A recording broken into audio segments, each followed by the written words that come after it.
You were live. So we're back, Senate Education Committee on the 11th of February, at 3:15. Last order of business for the day, is to hear from, so just to set the stage a little bit, we have heard from a large independent school, a mid-size, if you will, independent school. Just wanted to get a chance to hear from a couple of the smaller independent schools with more specialized places in the system.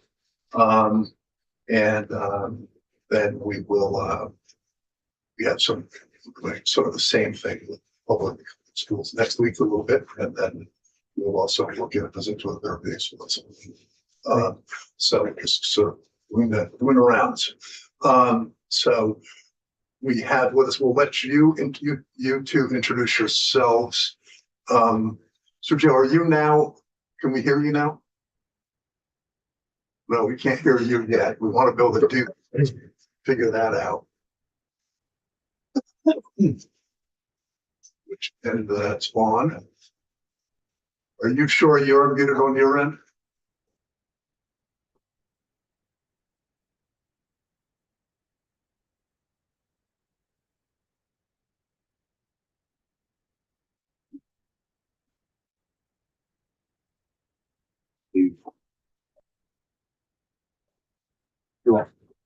I was just wondering, I mean, if you're up. Anybody else? There's only 4 left, so anybody else? Thank you. You're welcome. Always happy to. Well, maybe we'll leave that to you to try to figure out as we go and we get started with CJ.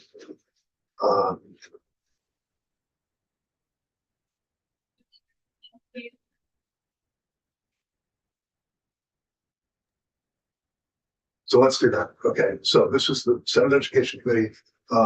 Just for introductions, I think you have not. Over there is Senator Ron Hinsdale from Chittenden County. She will be joining us, I believe, and then we have Not our issue, Wyndham County. Good to see you. Good to meet Yeah, we met earlier, Dave Weeks, Roland County. and we know each other. Seth Roberts from Benton Senate District. Steve Heffernan, Madison County. Great. So introduce yourself for the record. Sure. My name is CJ Sprito, head of Rock Point School.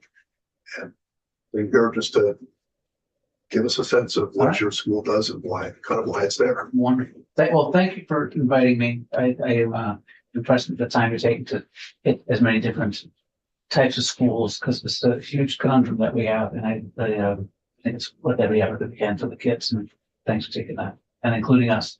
I think we're an important voice in that. Rock Point School is a independent day and boarding high school.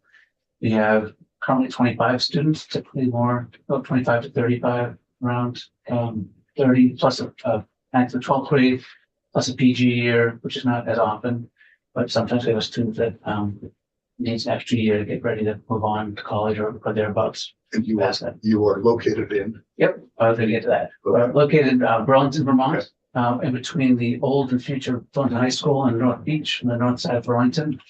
We're part of a 132-acre property. We're responsible for maybe 8 acres on it, but the fiscal diocese owns the land and the building that we're on. We're independent 501c3 standalone on the property.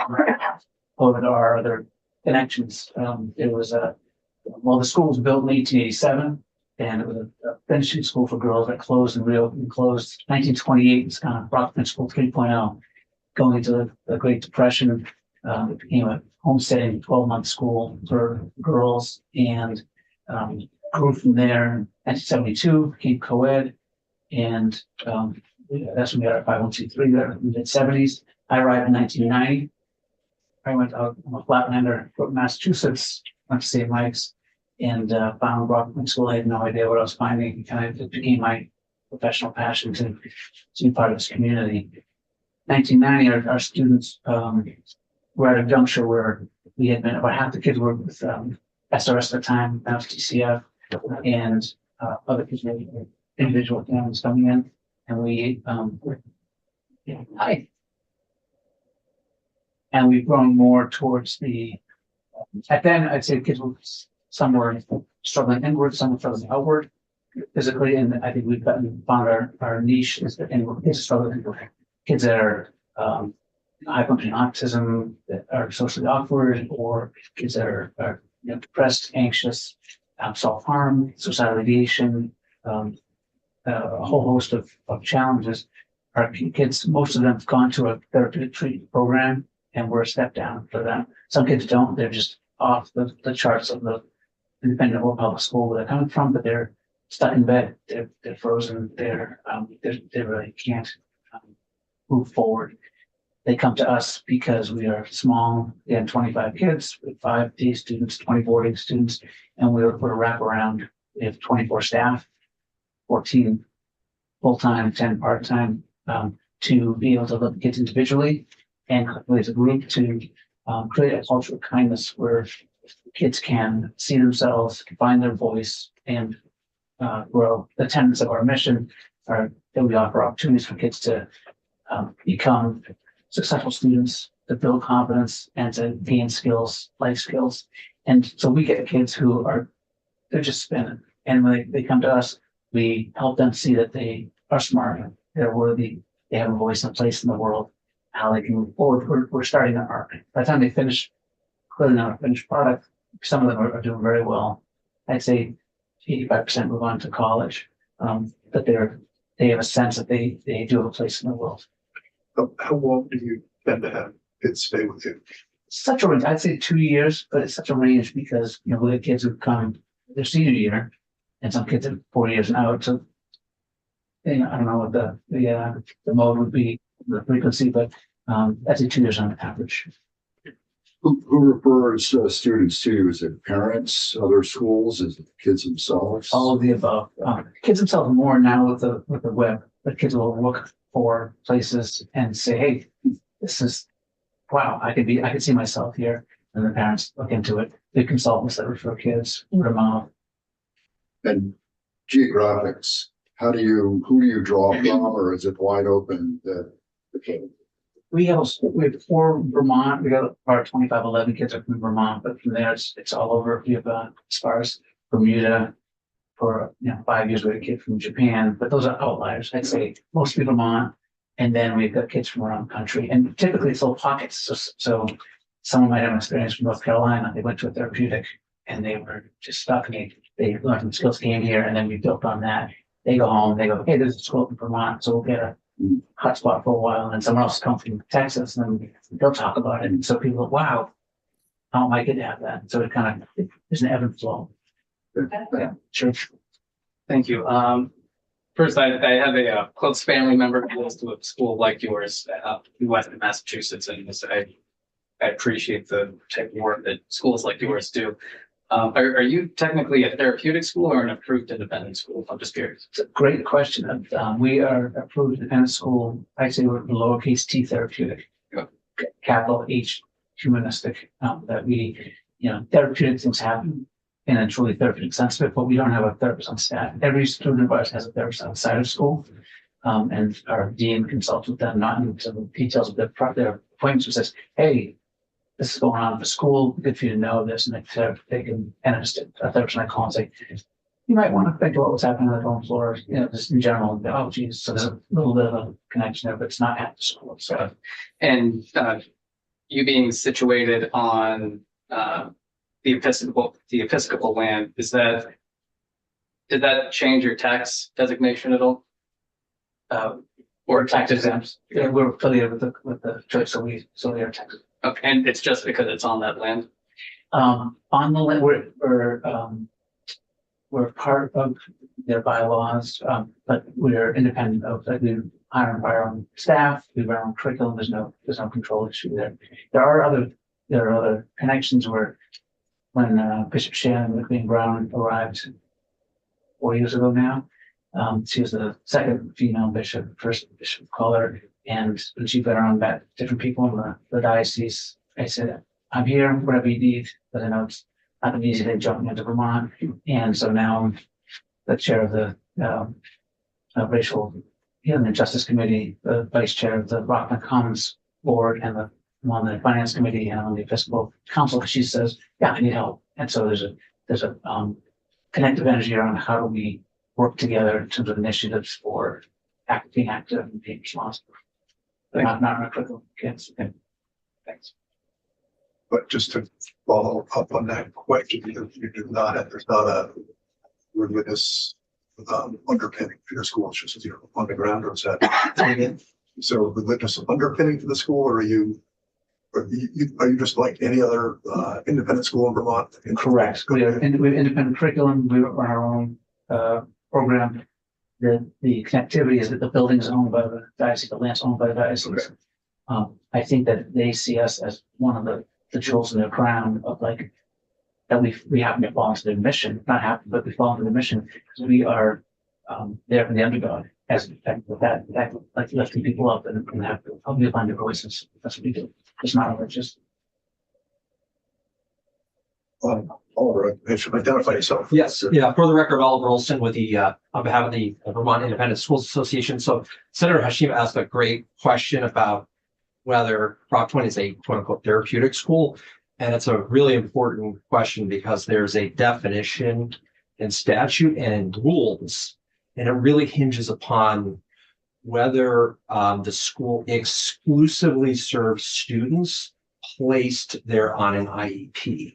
And that's where you'll see there are a number of schools that don't strictly meet that definition for a variety of reasons. And one of them can be that the student is parentally placed outside of the IEP process. So the minute you have just one that falls in that category, you no longer are a quote unquote therapeutic school from a legal definition standpoint. Thanks for clarifying. Yeah. Parentally placed. Can you expand on that? Yes. So there are instances, and I'm sure CJ and Sergio can elaborate, but there are instances where a family, perhaps out of state even, or even in state, may decide on their own that they're going to withdraw their child out of the public school system and out of the formal IEP process and privately pay for their student to attend the school. Yeah. Of our 11 Vermont students, 10 are district placed and funded, and one is, what's the term you said? Parentally placed. And out of state legal blend too. Mixed, depending on their situations. So your funding is there funding from tuition? We are tuition driven. I say 85% of our money comes from tuition. 5% comes from a trust that we have that we get dividends from that. 10% we fundraise each year to meet budget. Yeah. I would hope someday not to be that be the case. That's what we are right now. Okay, do you have more you wanted to tell us? I want to say that it's hard to explain Rockland School without being there. And so if you ever want to come and be here, visit, I'd love you to see it. And when you meet the people, you'll get it. That it's in the anecdotes, it's in the stories that I luckily, part of my job is to go out and stay in touch with alums and do fundraising, but just to stay in touch and hear stories. And the times I hear Rock Point saved my life, Rock Point, I would not be where I am now. There's a staff member who died recently, a former staff member who died recently, and alums came back to the wake saying, I would not be the man I am today without, this having this person in my life 35 years ago. I've been to the school for 35 years and I had 14 years because of that, the impact it has on people's lives. Not on just the individual, which it does, but then they go on as a healthier, more competent human being, and they maybe get a partner or have friends or their family. Twice a month I do a Zoom with the parents, because the parents are in a better position emotionally, the kids are better, and it's a wonderful gift to be in the Zoom room with them and just talk about what's on their minds and have them talk to each other, and they are so relieved that their kids in a place where they're being taken care of and they're being guided and they're growing solidly. And their stories are even much different about that. I may just jump in. Can we just test if we can hear Sergio? Yeah, how's that? Can you hear me now? Great. All right, perfect. Yes, and Williams. maybe sensitive, but are you willing to talk about what your tuition costs are, or is it No, predicated on necessary supports? No, our day's tuition is 35,400 and our board is 72,700. We have 25 students and 24 staff. And, almost 70% of my money is compensating staff, which unfortunately no one's getting more compensated. We do, I followed a tradition when I arrived of a very healthy health plan because we feel like it's essential. So staff have an amazing health plan. But their salaries are, I'd say, middle for independent schools and low for public. And it's adds up fast. So you're not a school that is particularly reliant on Vermont's tuition system because it's more placement. Right. Yeah. Okay. But I think that serving local people has been great. And I'd love to keep doing that. If we're able to do that. I do think one thing, Will had, right? Yeah. Have said, hey, be thinking about what's, when you see the situation, the strengths and challenges and, what might you add into that? And I think in my tenure in education, that the responsibilities of educators have just grown immensely, like many fields. But for a teacher to be teaching class like now, it's so much more social emotional demand to teach the whole person and be there for them. I wonder about, as we're looking at the larger picture, are there ways to look at things with the Department of Mental Health and like look at beyond, it's not just education. We have a pandemic on here in terms of young people's emotional positioning. And I know it's not old here, but we didn't deal with it very young. But what they have now is so much worse and different. When I was growing up, being anxious was one thing, and that's part of being human.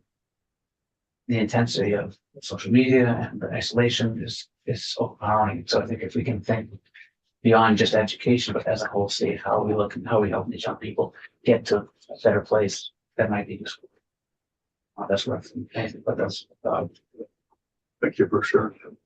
You mentioned Yeah, so once they graduate, they just basically have life skills, or do some go on to work and start a career?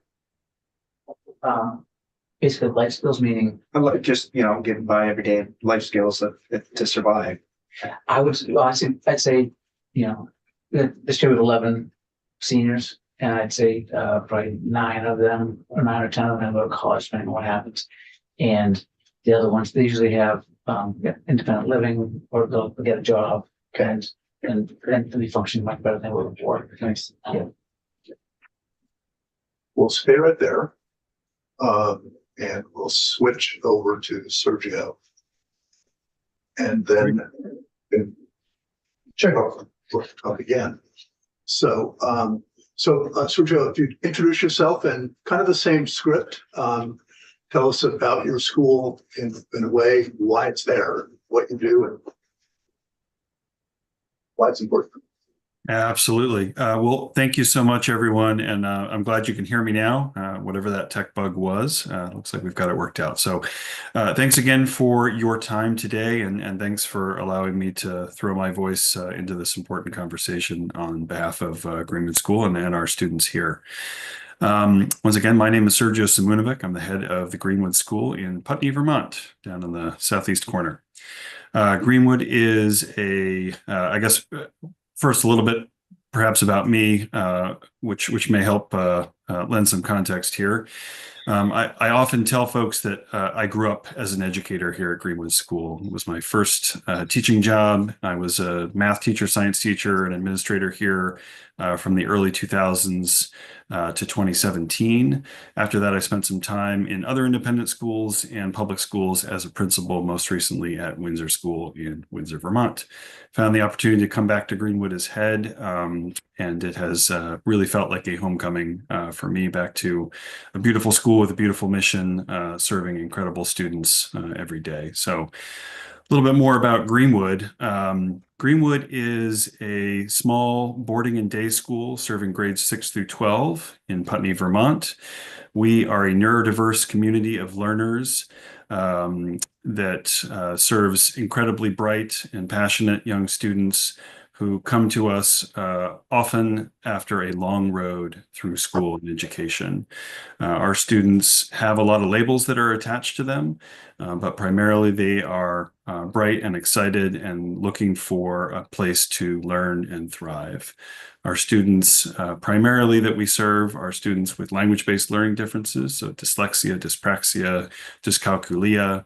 We have students with attention regulation struggles and also students on the autistic spectrum. Many of our students struggle with executive function. So our model is very much a diagnostic prescriptive program based in best practices for serving our students. We have about 40 boarding students and about 10 day students, so a total population of about 50 students. Roughly a third of our students are Vermont students or regional, so close behind. Another third are sort of New England, New York, and then the final third can come from all across the country and all across the world. We've had students from as far away as Sweden and Hong Kong and Indonesia, and students as close by as right down the road from us. So we do serve a pretty wide geographic area when students come our way. As was noted a little bit earlier, I think it's important to note the pathways for our students.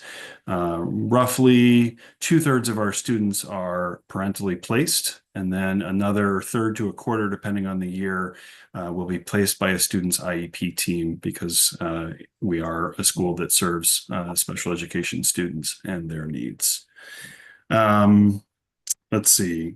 We have students placed, as I said, from Vermont, and also students placed by their IEP teams from neighboring states, New Hampshire, Massachusetts, and others as well. A lot of what we do here at Greenwood is best practice interventions and supports for students. We have on-site SLP, OT, social emotional learning, and counseling. And all of that is most importantly integrated together to serve the whole student. We often say at Greenwood that while all the educational supports that we have are critical and important for our students, the most important thing that we do at Greenwood School every day is community. We are a school that serves students who, as I've said, have had a pretty hard road through school and education. And when they come here, they belong. And this is a place where, you know, they are part of something and are recognized for who they are as an individual and as an individual learner.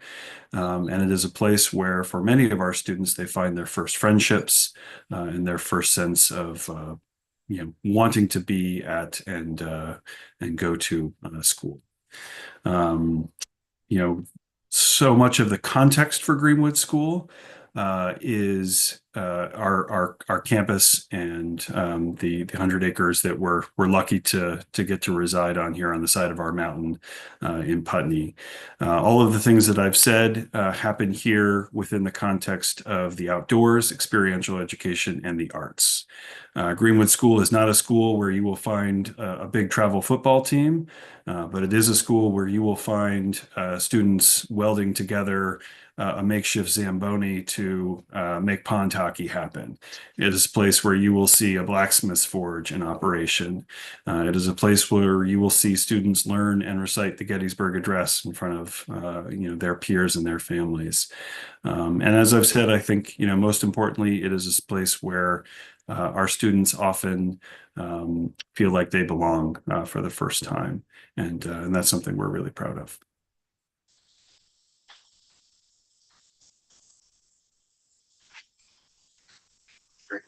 Yep.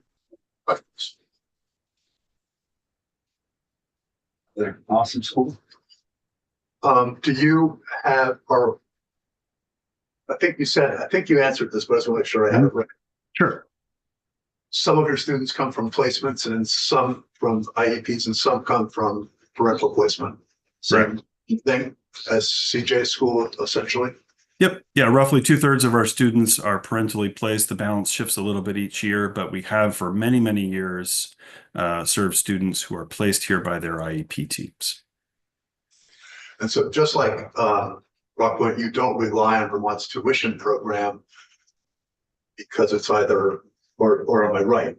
when I say that it's placement or parents are paying. You are correct. Okay. Okay. Yes, Similar question, Sergio,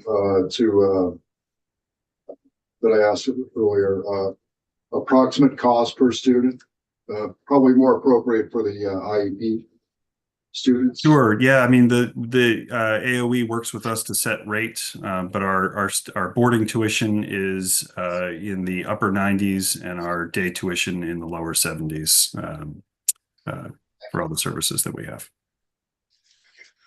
CJ. Sure, I'm not sure if this is applicable, I want to share. I think of education as a spectrum of options, and if on one end is kind of a, you know, like Ivy feeders or like kids that are just purely driven academically, and this end is hospitalization, kids that are just needing psychiatric care. In the middle is a line, and Rock Point is on this side. It's education first, but very supportive, which I think is what Greenwood would be over here. And therapeutic placements would be therapeutic first, and then education second.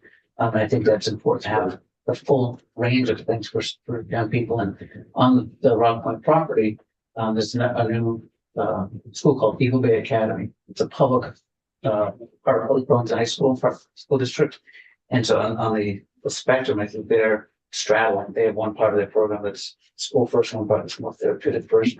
But I think the real opportunity to look at how does public and independent, institutions work together to serve kids. If we can look at the whole spread, how to make sure that the people that come to Rock Point are not like, oh, do I put money into public school or come to independent school? It's like, I'm not getting to school.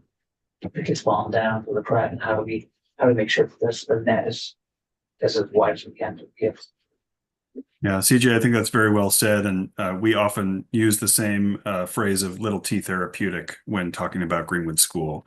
And I think that comment about the spectrum is well said for us as well. Education first, but therapeutic work happens here. But we don't call ourselves a capital T therapeutic school. How old is the Greenwood School? Yeah, Greenwood is nearing on its 50th anniversary. We were formed in 1978 on the campus with quite a storied history. The campus was the original site of the Experiment in International Living. So for Southern Vermont, folks know that organization morphed into World Learning and SIT, and the original site of the Peace Corps Trading Center. And Greenwood took over the campus in 1978, and we've been here ever since. Any questions or anything to add from either of you? Well, thank you. That's really, it was helpful. Thanks for making the time, and good to see you both. Thank all of you. Yeah, thanks. The great work. With that, we can just to review the bidding for tomorrow. Will? We have the Vermont Council of the Arts at 1:30. We have Farm School Early Childhood Awareness Day at 2. And then at 3, we have the AOE for the Secretary Saunders. yes, And Jill Campbell and Amanda Brown for the AOE. So that is their desired title was follow-up of funding and governance policy. Okay, yeah, good. Just in case we didn't get to ask a question last Friday, is that the first? Yeah. And after the superintendent's today. Okay, well, Sergio, thank you so much. CJ, thank you. And you may hear from us again. Hope you do. Yeah. Please do. Yeah.